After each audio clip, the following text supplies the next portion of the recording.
மாயாண்டியும் மீனாட்சியும் ஜோசியரை வர வச்சு ஜோசியர் மாயாண்டி கிட்ட, என்னங்க மாயாண்டி, கவலைப்படாதீங்க, அழகருக்கும் பூங்குடிக்கும் 10 பொருத்தத்துல 6 பொருத்தம் கச்சிதமா இருக்குங்க. அதுவும் திருமண வாழ்க்கைக்கு ரொம்பவே முக்கியமா பார்க்கப்படுற ரஜ்ஜு பொருத்தமும் தின பொருத்தமும் ரொம்ப பிரமாதமா பொருந்தி இருக்கு. அப்படியே சொல்றீங்க ஜோசியரே, மனசுல இந்த பெரிய பாரமே இறங்கிருச்சு. 2 பேருக்கும் நல்ல பொருத்தம் இருக்குதுல்லன்னு மீனாட்சி கேக்குறாங்க. நிச்சயமாங்கம்மா, ஜாதகப்படி இது ரொம்ப நல்ல பொருத்தம் தான். ஆனா இந்த கல்யாணம் யாருமே எதிர்பார்க்காத சூழல்ல அவசர அவசரமா நடந்து முடிஞ்சிருக்கு.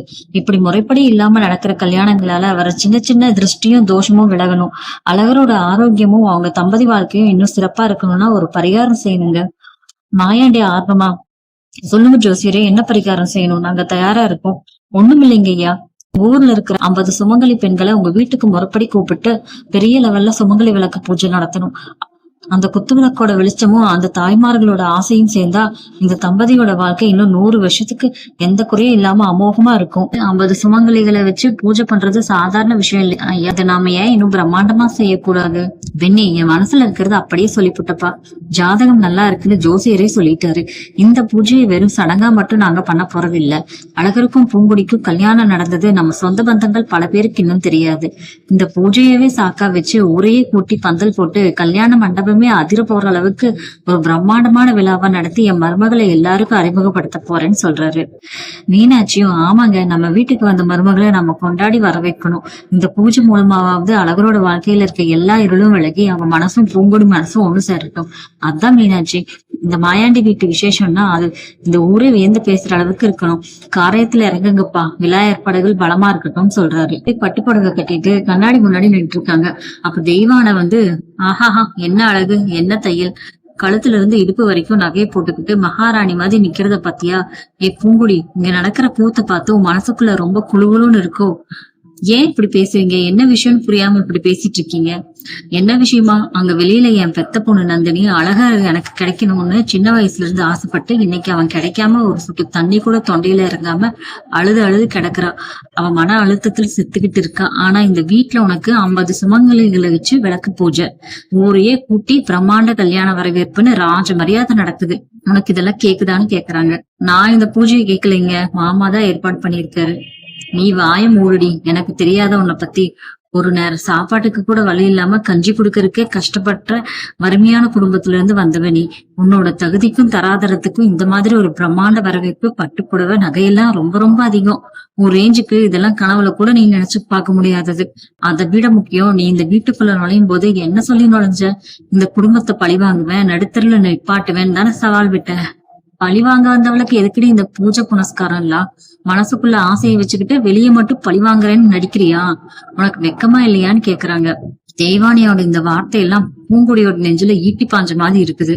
ஏன்டா இதுக்கெல்லாம் ஒத்து விட்டோம்னு நினைச்சிட்டு மாயாண்டி கிட்ட போய் பேச போறாங்க. பூங்குடி மாயாண்டி கிட்ட, மாமா, எனக்கு இந்த பூஜையும் வேண்டாம், ஒரு மண்ணும் வேண்டாம், உடனே இந்த ஏற்பாடுகள் எல்லாத்தையும் நிறுத்துங்க. எல்லாரும் அதிர்ச்சியாயி பாக்குறாங்க. ஏமா இப்படி சொல்ற பூங்குடி? ஏன் இப்படி அழுதுகிட்டே வர்ற? யார் உன்னை என்ன சொன்னாங்க? யாரும் ஒன்னும் சொல்லல மாமா. நான் இந்த வீட்டுக்கு மருமகளா வாழ வரல, அது உங்களுக்கே நல்லா தெரியும். பழிவாங்க வந்தவளுக்கு எதுக்கு ஊரை கூட்டி விளக்கு பூஜை? என் தகுதிக்கு மீறின பட்டுப்புடவையும் நகையும் எனக்கு தேவையில்லை. நான் ஏழைதான், வறுமையான குடும்பத்திலிருந்து தான் வந்தவ. ஆனா மத்தவங்க முன்னாடி என் தகுதியை விட்டு கொடுத்து அவமானப்பட்டு இந்த பூஜையில உட்கார எனக்கு விருப்பம் இல்ல. தயவு செஞ்சு இதை நிறுத்துங்கிறாங்க. மீனாட்சி பூங்குடியோட கையை புடிச்சுக்கிட்டு, பூங்குடி, நீ என்ன பேசுறன்னு உனக்கே புரியல. யாரோ உன்னை ஏதோ தப்பா பேசி காயப்படுத்திருக்காங்க. ஆனா ஒண்ணு நல்லா தெரிஞ்சுக்க தாயி, நீ ஏழை வீட்டுல இருந்து வந்திருக்கலாம். ஆனா இன்னைக்கு நீ இந்த வீட்டு மருமக, இந்த மீனாட்சியோட மருமக. உன் கழுத்துல என் புள்ள கட்டின தாலி இருக்கு. வறுமைங்கிறது ஒரு மனுஷனோட குணத்தையோ தகுதியோ குறைச்சிடாது. நீ இந்த வீட்டுக்கு வந்த மகாலட்சுமி தாயி. உனக்காக நாங்க செய்யற பூஜைய யாரோ பேசுற 4 வார்த்தைக்காக நிறுத்த சொல்லலாமா? வெண்ணி வந்து, தாயி பூங்குடி, இந்த வெண்ணி மாமா சொல்றது கேளு. உலகத்துல மனுஷனுக்கு 2 விஷயம்தான் ரொம்ப முக்கியம். ஒன்னு தகுதி, இன்னொன்னு உரிமை. தகுதியை யார் வேணாலும் பேசி மதிப்பிடலாம், ஆனா உரிமையை யாராலும் பறிக்க முடியாது. அழகர் கழுத்துல தாலி கட்டுன அடுத்த நிமிஷமே இந்த வீட்டுல இருக்கிற சொத்துலையும் எங்க அன்புலையும் உனக்கு முழு உரிமை வந்துருச்சு. உன்னை அசிங்கப்படுத்தணும்னு நினைக்கிறவங்க முன்னாடி நீ எனக்கு இந்த பூஜை வேண்டான்னு ஒதுக்கி போனா அது உன்னோட தோல்வி இல்ல, உன்னை பெத்தவங்களுக்கும் உன்னை மருமகளா ஏத்துக்கிட்ட எங்களுக்கும் வர்ற அவமானம். நாங்க உன்னை கௌரவப்படுத்த நினைக்கும் போது நீ அதை தடுத்துட்டு அழுதுகிட்டு நிக்கிற.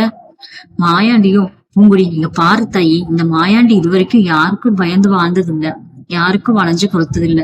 உன் அப்பாவுக்கும் எனக்கு 1000 பகை இருக்கலாம். ஆனா நீ என் வீட்டு படிய மிதிச்சு என் பையனோட வாழ்க்கை துணையா வந்து நிக்கிற உன்ன என் சொந்த மருமகளா ஏத்துக்கிறதுல எனக்கு எந்த தயக்கமும் இல்ல. யாரோ சொன்ன பேச்சு கேட்டுட்டு நீ ஏன் கலங்குற ஆத்தா? நீ பழிவாங்க வந்தியா இல்ல வாழ வந்தியாங்கிறது காலப்போக்குல மாறப்போற விஷயம். ஆனா இந்த ஜாதக பரிவார பூஜைங்கிறது என் பையன் அழகரோட நல்ல ஆயுளுக்காகவும் உங்க தம்பதி வாழ்க்கை சிறப்பா இருக்கணுங்கிறதுக்காகவும் செய்யறது. இதை தடுத்துட்டு என் பையனோட உசுருக்கு ஏதாச்சும் ஆபத்து வந்தா உன்னால தாங்க முடியுமா? நீ ஏழை வீட்டு பொண்ணு கிடையாது, இந்த மாயாண்டியோட மருமக. உன் தகுதி என்னன்னு இந்த ஊருக்கே காட்டத்தான் நான் இவ்வளவு பிரம்மாண்டமா இந்த விசேஷத்தை நடத்த போறேன். உன்னை யாரெல்லாம் ஏளனமா பேசுனாங்களோ அவங்க எல்லாரும் உன் காலில் விழுந்து ஆசீர்வாதம் வாங்குற அளவுக்கு உன்னை இந்த மாயாண்டி உயரத்துல வச்சு அழகு பார்ப்பேன். கலங்காத தாயி, போய் பூஜைக்கு தயாராகுன்னு சொல்றாரு. பூங்குடியும் சரிங்க மாமா, நீங்க சொல்றபடியிலே நான் உட்கார்றேன் அப்படின்ட்டு கிளம்பிடுறாங்க. பூங்குடி அவங்க அம்மா பேச்சுக்கு போன் பண்றாங்க. அம்மா, அத்தை வீட்டுல எனக்காக 50 சுமங்கலிகளை வர வச்சு பெரிய விளக்கு பூஜை நடத்த போறாங்கம்மா. நீயும் அப்பாவும் கண்டிப்பா வந்து என் பக்கத்துல நிக்கணும். கேட்கவே எனக்கு குழு குழுன்னு இருக்குடி. உனக்கு அங்க நல்லபடியா விசேஷம் நடக்குதுன்னா அதை விட எங்களுக்கு வேற என்ன வேணும்? கண்டிப்பா வரோண்டி அப்படிங்கிறாங்க. பேச்சு ஓடி வந்து மஞ்சமலை கிட்ட விஷயத்த சொல்றாங்க. என்னங்க, நம்ம பூங்குடி கூப்பிட்டுச்சுங்க.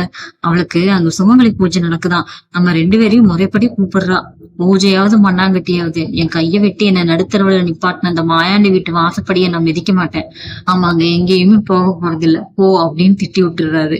அப்பா வரமாட்டிக்கிறாருன்ட்டு தெரிஞ்ச பூங்குடி நேரடியா மஞ்சமலைக்கே கால் பண்றாங்க. அப்பா, நான் தான் பூங்குடி பேசுறேன். உங்க பொண்ணுக்காக இந்த ஒரு முறை மட்டும் உங்க பிடிவாதத்தை தளர்த்திக்க கூடாதாப்பா? நீங்க வரலைன்னா இந்த விசேஷத்துல எனக்கு எந்த சந்தோஷமும் இருக்காதுப்பா. பூங்குடிமா, நீ என் உசுறு தாயி. நீ இவ்வளவு தூரம் கேட்கும் போது இந்த அப்பனால எப்படி வராம இருக்க முடியும்? உன் முகத்துக்காக நான் வரேம்மா. ஆனா ஒண்ணு பூங்குடி, நீ அந்த வீட்டுக்குள்ள நுழைஞ்சது அவங்க கூட சந்தோஷமா குடும்பம் நடத்தி காலம் பூரா வாழ்றதுக்கு இல்ல, நம்ம குடும்பத்தை அசிங்கப்படுத்தினா அவங்கள பழிவாங்கத்தான். அத மறந்துடாத ஆத்தா அப்படிங்கிறாரு. பூங்குடியும் அத நான் ஒரு நொடி கூட மறக்கலப்பா, எனக்கு நல்ல ஞாபகம் இருக்கு அப்படின்னு சொல்லிட்டு வச்சிடுறாங்க. மாயாண்டி பென்னி கிட்ட, பென்னி, இந்த கல்யாணத்தை சும்மா 4 பேருக்கு முன்னாடி தாலி கட்டுற விசேஷம் கிடையாது. இது மஞ்சமலையோட நெஞ்சில வைக்கிற கொல்லி. அவன் பெத்த பொண்ணு நம்ம வீட்டுக்கு வந்து ராஜபோகமா வாழ்றத பார்த்து அவன் வயிறு எரியணும். அந்த சாம்பல்ல அவன் கர்ப்பமே அடங்கணும். என் பெத்த தங்கச்சி அங்க பேச்சு, அவ தலைவிதியை நினைச்சா எனக்கு ரத்தம் கொதிக்குது பெண்ணி. மாசம் பிறந்துட்டா போதும், அவ கஷ்டப்பட்டு உழைச்ச காசை புடுங்கி குடியிலேயே அழிச்சுக்கிட்டு இருக்கான் அந்த மஞ்சமலை. அவன் வயித்துல அடிச்சு பிள்ளைகளை தவிக்க விட்டுட்டு குடிக்கிறானே, அவன்லாம் ஒரு மனுஷனா? என் தங்கச்சி பேச்சு அவன் பிள்ளைகளுக்காக எல்லாத்தையும் சகிச்சுக்கிட்டு அந்த வீட்டுல ஒரு ஓரமா அழுதுகிட்டே வாழ்றான். அவளுக்கு நான் இருக்கேன்னு காட்டவும் அந்த மஞ்சமலையோட கொழுப்பு அடக்கவும் தான் இந்த கல்யாணம் தான் எனக்கு கிடைச்ச ஆயுதம். பூங்குடிக்கும் அழகருக்கும் நடக்கிற இந்த கல்யாணம் எப்படி இருக்கணும் தெரியுமா? இந்த ஊர்லயே இப்படி ஒரு கல்யாணம் நடந்ததில்லைன்னு எல்லாரும் வியந்து பேசணும். நாம வைக்கிற ஒவ்வொரு தட்டும், செய்யற ஒவ்வொரு விசேஷமும் இந்த மஞ்சமலையோட காதல இடியா விழணும். அவன் நினைச்சுக்கிட்டு இருக்கான் பூங்குடியை நம்ம வீட்டுக்கு அனுப்பி நம்மள பழிவாங்கலான்னு. ஆனா என் வீட்டுக்கு வந்த மருமகளை நான் எப்படி வச்சிருக்கேன்னு அவன் பாக்கணும். நாங்க எலிக்கும் பூணுமா அடிச்சுக்கிட்டாலும் எங்க வீட்டு கௌரவத்தையும் எங்க வீட்டு பொண்ணையும் நாங்க தலையில வச்சு கொண்டாடுவோம்.